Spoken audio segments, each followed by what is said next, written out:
Hoje eu fui condenado na justiça a pagar uma multa de R$30 mil por conta de corrupção, dinheiro na cueca, por conta de tráfico. Claro que não, porque eu chamei um trans de ele. Eu sabia que esse dia iria chegar, onde a verdade não é mais aquilo que você vê, é aquilo que o interlocutor te impõe. E muitos podem se pensar, mas por que o Nicolas tem tanta essa pauta? Porque ele briga, deixa as pessoas serem o que elas quiserem. E eu digo, você pode ser o que você quiser. Se você quiser se pintar de cinza, botar uma luz na cabeça, sentir um poste, seja um poste. Eu não sou preconceituoso. Agora, o seu desejo, a tua vontade, não pode se tornar um ensejo de direitos e deveres para o outro. Esta pessoa que me processou, ela tem vários outros casos, como por exemplo, de conseguir na justiça licença maternidade horas. Ele se intitula um trans lésbico. Ele é um homem que se sente mulher, é casado com uma mulher lésbica, mas não tirou o seu órgão sexual masculino e possui uma filha. E também tem um outro caso dessa mesma pessoa que me processou, que foi até um salão de beleza e exigiu a profissional de fazer a sua sobrancelha. E a profissional disse, olha, eu sei fazer sobrancelha de mulheres e não de homens.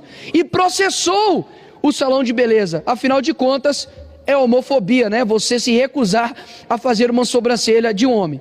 Por que então que nós precisamos defender essa pauta? Porque no fim das contas eles não estão atrás de mim. Eles estão atrás de você, porque se eles conseguem amordaçar, calar, tentar desencorajar um deputado que possui imunidade parlamentar, o que eles não irão fazer com você, pastor? O que eles não irão fazer com você, comunicador, jornalista, professor de escola bíblica dominical? O que ele não fará com os cristãos? Afinal de contas, nós temos posições bem claras. Eu não acredito que tenha 70 e tantos gêneros. Eu acredito que existe homem e existe mulher. Isso também será considerado transfobia? Dizer que eu discordo de um comportamento sexual é considerado agora homofobia? Eu sou um criminoso por isso? Então é necessário colocar na cadeia mais de 80% da população brasileira. Porque eu tenho certeza que a maioria da população brasileira está comigo. De que homem, por exemplo, deve ir ao banheiro masculino. De que a mulher deve ir ao banheiro feminino. Parece que nós temos que, de fato, fazer uma defesa da realidade óbvia, de que o banheiro não diz respeito a uma questão ideológica, mas uma questão biológica. Mas hoje, de fato, aquilo que Chesterton dizia, de que um dia seria necessário, né, você desembainhar uma espada para poder provar que a grama é verde, temos que fazer hoje a mesma coisa. E não me envergonho por ter sido condenado a isso, afinal de contas, eu sei que aqueles que perseguem a verdade serão perseguidos por coisas injustas. Afinal de contas, o mundo que nós estamos vivendo, o Flávio Dino é negro. Se você chama o Flávio Dino de magro, é fake news. Se chama, por exemplo, ele de gordo, igual o Monark disse, aí é gordofobia. Decidam-se. Agora a realidade é o que, afinal de contas? Como que eu tenho que chamar cada um de vocês?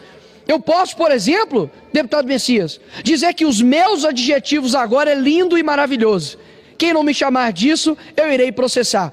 Quais são as consequências disso, Coronel Fraga, para a nossa sociedade? Quer dizer então que se um homem se auto-intitular uma criança e fizer sexo com uma criança, isso não será mais pedofilia? A discussão aqui, meus senhores, não é sobre homossexualidade. A discussão aqui é sobre o ativismo LGBT que tem tentado calar, tem tentado amordaçar qualquer um que se opõe. E talvez vocês possam pensar, mas isso está batendo no Nicolas porque ele fala. Mas meus amigos, pode dizer algo para vocês, um dia isso chegará na tua casa. Um dia isso chegará na tua igreja, porque afinal de contas, se um homossexual decidir ir na tua igreja, onde tem um banheiro masculino e feminino, e decidir que ele que se sente um homem deve ir em um banheiro de homem e entrar no banheiro de homem, você não pode abrir um ar contra isso. Caso contrário, a tua igreja, o teu pastor, será condenado por isso. Ou seja, não é que eles estão atrás de mim, eles estão atrás de vocês. O problema é que eu estou no meio do caminho com isso. Mas eu sei que nós vamos ter ainda muitos sacrifícios em prol da verdade. Mas, repito, as consequências do princípio da ideologia de gênero e do ativismo LGBT são muito perigosos. Aquilo que eu me sinto, eu me torno. Isso é muito perigoso. Eu não posso fazer com que aquilo que eu me sinto seja um dever de obrigação para o outro. Caso contrário, uma pessoa que se sente um animal, uma pessoa que se sente uma criança, uma pessoa que se sente estar certo, você vai dizer o que? O contrário? Uma criança pode sim achar que um Papai Noel existe. E isso é reservado a ela, afinal de contas, ela é uma criança. A estrutura da realidade dela não está completamente formada. Mas nós, como adultos, precisamos defender a verdade. E não vai ser pressão de multa, não vai ser pressão de dinheiro que vai fazer com que eu pare de dizer a verdade. A verdade é que nós temos coisas muito bem definidas no mundo que nós vivemos. E a vontade de destruir o real é daqueles que vivem da mentira. E se um dia eles conseguem calar você de dizer que existe o certo e o errado, existe o bom e o mal, existe o homem e a mulher, eles também já, brevemente, vão conseguir destruir aquilo que você acredita que é verdade. Então eu deixo aqui o meu caso como um caso para o futuro, para dizer que um dia nós avisamos que isso iria acontecer e de fato está acontecendo. O ativismo LGBT homossexual não está preocupado com você, pelo contrário, porque a mesma foice e martelo que massacrou vocês, escravizou vocês lá em Cuba, hoje é utilizada para poder te usar como manobra eleitoral somente. Depois disso vocês são descartados.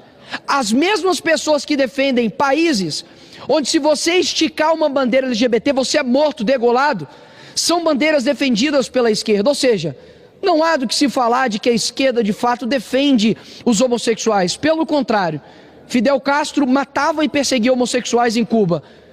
Então eu quero aqui deixar bem claro que podem rir, podem esnobar, podem debochar, porque eu sou um defensor de fato da verdade e eu sei que aqueles que defendem a verdade possuem sacrifício. Então não vai ser isso que vai me parar, simplesmente uma imposição monetária. Eu simplesmente estou aqui para poder representar as pessoas. E assim como diz Lutero, a paz se possível, a verdade a todo custo. Não são vocês que vão me fazer parar. Obrigado, Coronel Fraga.